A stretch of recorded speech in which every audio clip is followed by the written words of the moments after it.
Are you trying to strengthen your core with the side plank exercise and not sure you're doing it right? Or maybe you have been doing the side plank and your symptoms are actually getting worse. Then let me show you the very best way to perform the side plank exercise.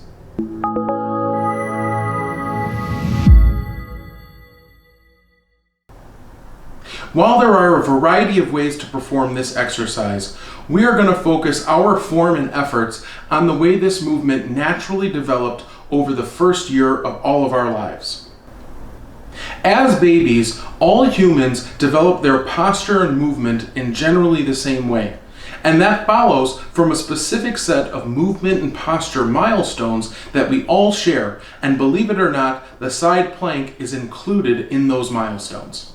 For our purposes, a version of side planking known as oblique sit occurs naturally in all babies at approximately 7 to 9 months old as they're rolling from their backs up to their sides and continuing on to other movements. We are going to use this oblique sit position as the basis of the side plank as well as its associated movements to add extra exercise modifications. The setup for the oblique sit basic position is that you're going to be resting on your side with most of the weight on the downside hip, the leg and knee directly out in front of you, and the leg straight down. Top leg is resting at its side, top arm resting at your side, and you're actually going to be supporting yourself on this bottom elbow and forearm. That elbow is directly underneath the shoulder with the forearm and hand turned down to the floor.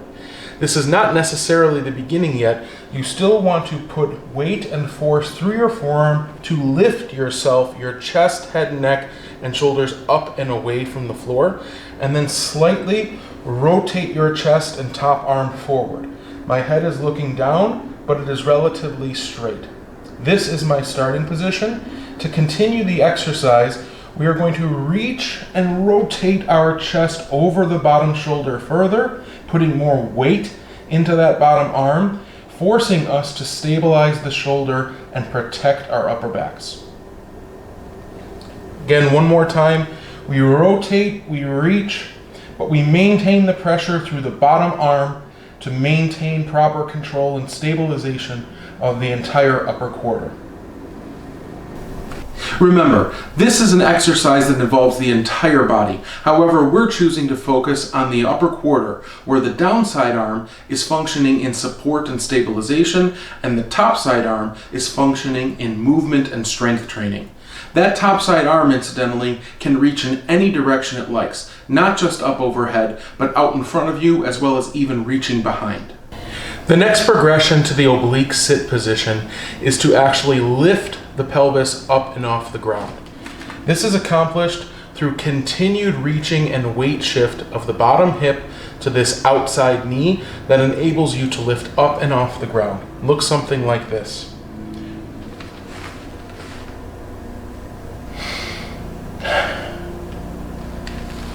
Notice this back leg is still somewhat on the ground, weight bearing a bit. However, most of the weight is through this hip.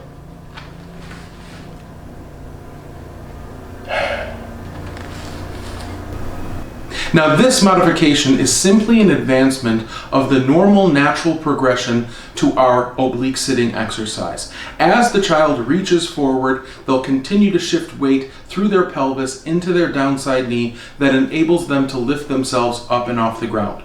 One key important thing to keep in mind is that now that the lower quarter is involved, you have to pay attention to proper support and breathing into the low back and spine.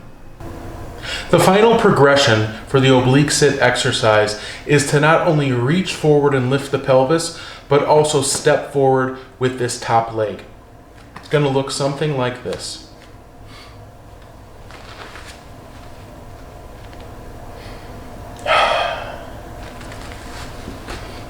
Notice this arm and this leg are essentially swinging and reaching at the same time. So this is the activity that's occurring, but you have to make sure to shift the weight into this knee in order to be able to lift yourself up and off the ground. Again, you're holding the position. Make sure that this knee is actually higher than your foot. You don't want to be in that position. You want to be in this position. And we come back down. With this final modification, we're seeing the natural progression of both reaching and stepping forward. This involves both support and movement of the upper and lower quarters.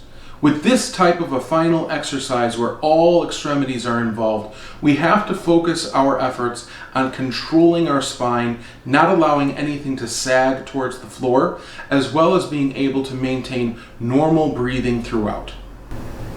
A final key feature of using oblique sitting positions as your side plank exercise is that they are extremely safe and effective since they're based on natural positions of movement and stabilization rather than artificially constructed exercise positions.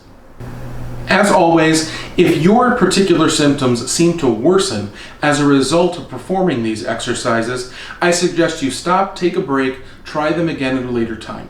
If your symptoms persist, try ice or heat, because they may just not be for you at this time.